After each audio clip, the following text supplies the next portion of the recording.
Je viens de rentrer du foin pour mon potager pour cette saison 2023 et je me dis que c'est l'occasion de parler avec vous de pourquoi cet apport, qu'est-ce que vient faire du foin au potager. Vous allez voir que ça complète, que ça contraste. Par exemple, la vidéo que j'ai fait sur l'urine, vous montrer vraiment le domaine des possibles des apports qu'on peut faire à notre potager. Pourquoi apporter du foin? Alors déjà, rappelez ce qu'est le foin, hein, c'est ni plus ni moins que de l'herbe haute qu'on a fauchée, qu'on a séchée et qui se retrouve en bottes de plus ou moins grande taille. Alors, cet apport, ce foin, il n'a rien à voir par exemple avec l'urine. L'urine, ça va être que des minéraux essentiels, ça va être de l'azote, un peu de phosphore, un peu de potassium, ça va être très vite assimilable par nos cultures, hein. Ça va n'avoir aucune structure, aucune texture, on ne peut pas le prendre à pleine main, hein, ou en tout cas je vous déconseille de le faire. Donc c'est vraiment des minéraux essentiels pour nos cultures du potager. Le foin, on est sur une toute autre matière. On peut le prendre à pleine main, ça a de la texture, ça a de la matière, ça a du corps, ça a du carbone.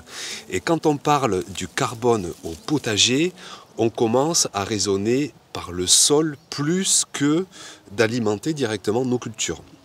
On commence à avoir une approche, comment dire, de créateur de sol, de bien entretenir son sol, de nourrir son sol, de protéger son sol. Et c'est pour ça qu'on peut être amené à apporter tout un tas de paillages. Ça peut être aussi de la paille, ça peut être des copeaux de bois, du broyat, de la tonte, des feuilles et notamment du foin. L'avantage du foin est... Il y a un expert en France, Didier Hemstetter, alias Did67 sur YouTube, je vous conseille sa chaîne, qui appelle ça la phénoculture, la culture par l'approche du foin. Il consacre à vraiment plébisciter ce paillage. Pourquoi? Parce que ce paillage est à la fois carboné, il a du corps, hein, il a de la structure, il est rigide, mais ce n'est pas non plus de la paille ou du bois. Vous voyez qu'on peut le tordre, il y a une certaine souplesse. Donc ça veut dire qu'il a certes du carbone, mais il a aussi un petit peu d'azote, on appelle ça le rapport carbone-azote, et on dit que le foin est parfaitement équilibré. Ça va enrichir le sol sans trop le solliciter, parce que quand on apporte de la paille, quand on apporte du bois, c'est tellement rigide qu'il faut que les bactéries du sol se démultiplient. Il faut consommer de l'azote et au final, il risque d'en manquer pour nos cultures. Avec le foin, ce n'est pas le cas. On dit que le rapport carbone-azote est parfait, est équilibré et on peut l'amener à toute saison et ça va vraiment nourrir notre sol, ça va nourrir l'activité macro-microbiologique de notre sol et petit à petit, des minéraux, de l'humus va se former et on va vraiment...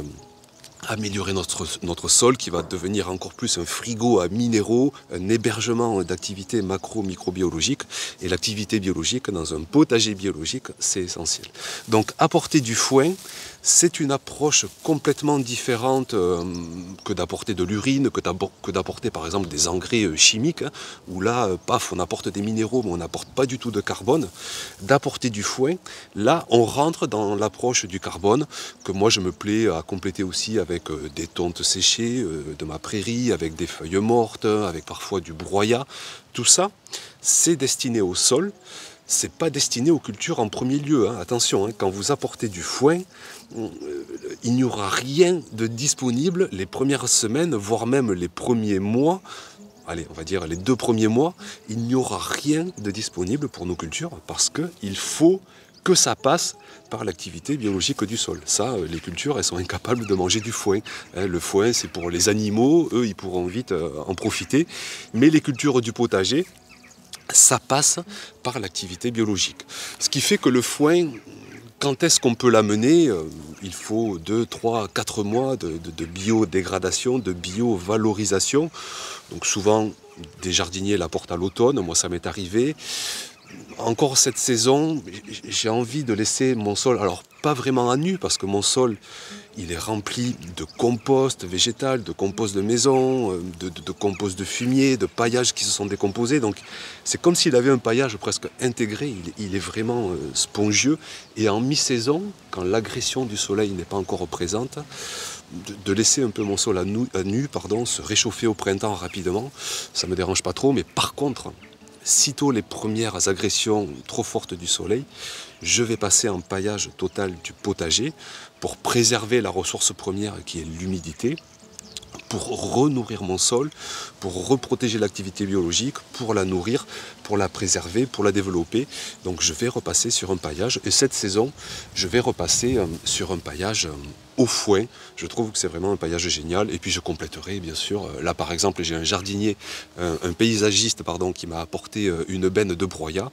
J'en mettrai aussi ponctuellement, pas trop, parce que je vous rappelle que le broyat, bien que ça se discute, c'est quand même très carboné, très dur, très rigide et ça a tendance parfois à pomper un peu d'azote du sol, mais j'en mettrai un peu, puis j'en mettrai beaucoup dans les allées et donc je mettrai beaucoup de foin. Alors après se pose la question aussi de la ressource en foin. Là j'ai réussi à trouver un bon plan, je me suis dépanné, mais une botte de foin, j'ai vu vraiment des prix hallucinants. Alors, on trouve des bons plans, hein. Vous pouvez en trouver à 2-3 euros la botte, mais parfois j'en ai vu jusqu'à 15 euros la botte dans des jardineries. Ça peut devenir vite un prix astronomique, hein. Moi ici j'ai 7 bottes, donc vous avez les petites annonces, vous avez, il faut faire jouer les réseaux, quoi. Il faut les connaissances, on peut troquer contre des légumes du potager, contre un service rendu. On peut toujours arriver à trouver de la matière organique pas très chère, si vraiment on s'en donne les moyens. Et puis sinon, hein, si c'est une passion, si vous avez la chance d'avoir aussi un peu de budget, ben, vous trouverez plus facilement des bottes de foin en jardinière ou dans des en jardinerie, pardon, ou dans des pépinières pour un prix certes plus élevé, mais vous en aurez et ça pourra compléter vos apports parmi tant d'autres. Alors après, attention, comme toujours, il faut nuancer. Je me suis noté tous les inconvénients aussi à raisonner par le foin. Déjà, moi bien insister que j'aime pas du tout le raisonnement par le mono-apport et je ne me vois pas du tout apporter que du foin. Je diversifie avec des composts, avec parfois même des engrais naturels rapides d'absorption. Ça dépend vraiment des cultures, ça dépend des moments, mais je me régale d'apporter une tonne d'apports différents. Je répète, les composts, les paillages en tout genre et parfois un peu de mon urine pour donner des coups de boost à mes cultures. Donc les inconvénients du foin, ça peut être déjà son prix si on a du mal à en trouver, ça peut être les limaces, parce que sitôt qu'on paille, qu'on travaille peu son sol, qu'on procure le gîte, le couvert, on peut être amené à avoir une surpopulation de limaces. Ça peut être aussi la difficulté à semer. Alors je vois des jardiniers qui prennent parfois presque le couteau pour scier le foin, ne surtout jamais dépailler le sol dans les écoles vraiment où le dépaillage est interdit. Vraiment c'est d'une praticité que je trouve qui est très loin d'être optimale. Donc moi par exemple si je paille et que j'ai besoin de semer, hop, je dégage le paillage pour retrouver ma belle parcelle à nu, prendre le temps de semer et je repaillerai ensuite une fois que les plants seront plus conséquents. Ça peut aussi retarder le réchauffement du sol, hein, si vous paillez en hiver, le sol risque quand même de... Alors certes, on va peut-être atténuer le refroidissement en hiver, mais on va aussi retarder le réchauffement en été. Et puis aussi, et ça chose importante, hein, mais je trouve que souvent on le sous-pèse, de raisonner par le carbone, de raisonner par les amendements, vous voyez que de suite, ben, ça prend de la place. Et moi j'appelle ça une dépense à la fois énergétique, à la fois logistique, de temps, d'effort, de fatigue. Hein. Moi j'ai des années qui passent. Et par exemple, pour nourrir une culture, on aura besoin d'une simple poignée de minéraux concentrés quand il faudra se trimballer des bottes et des bottes de foin. Et sitôt qu'on doit les déplacer, eh bien c'est du volume, c'est du transport, c'est de l'essence, c'est de l'énergie, c'est de la contrainte, c'est de la logistique, c'est des remorques. Et ça aussi, ça a un coût. Il faut en prendre compte. C'est pour ça que les engrais existent. Hein. C'est pour concentrer, réduire la logistique, réduire les transports, réduire des coûts qui sont aussi quelque part écologiques parce que plus on dépense de places de transport, plus on emprunte aussi sur l'écologie. Donc tout ça doit se mesurer, doit se nuancer. Attention à ne pas déglinguer une méthode pour en valoriser une autre. Donc cette saison 2023, ne soyez pas surpris de voir du foin dans le potager. J'en avais déjà apporté il y a quelques saisons. Je fais un peu des rotations sur mes diversités d'apports de paillage. Je répète que ces apports sont à la fois complémentaires et totalement différents. Je répète que l'urine a une biodisponibilité immédiate. On fait un apport 5 jours après, les cultures peuvent s'en nourrir, alors que le foin a une biodisponibilité beaucoup plus longue, beaucoup plus lente, un peu comme nous, on prendrait des sucres lents, des pâtes complètes. Il faut vraiment que l'activité biologique passe par là, donc ça va libérer très lentement des minéraux. C'est beaucoup plus une approche par le sol pour créer de l'humus, pour développer un frigo qui va être capable de retenir de la richesse dans notre sol. Donc, vous voyez chez vous, moi c'est encore une approche que je vous présente et que je pratiquerai cette année au potager.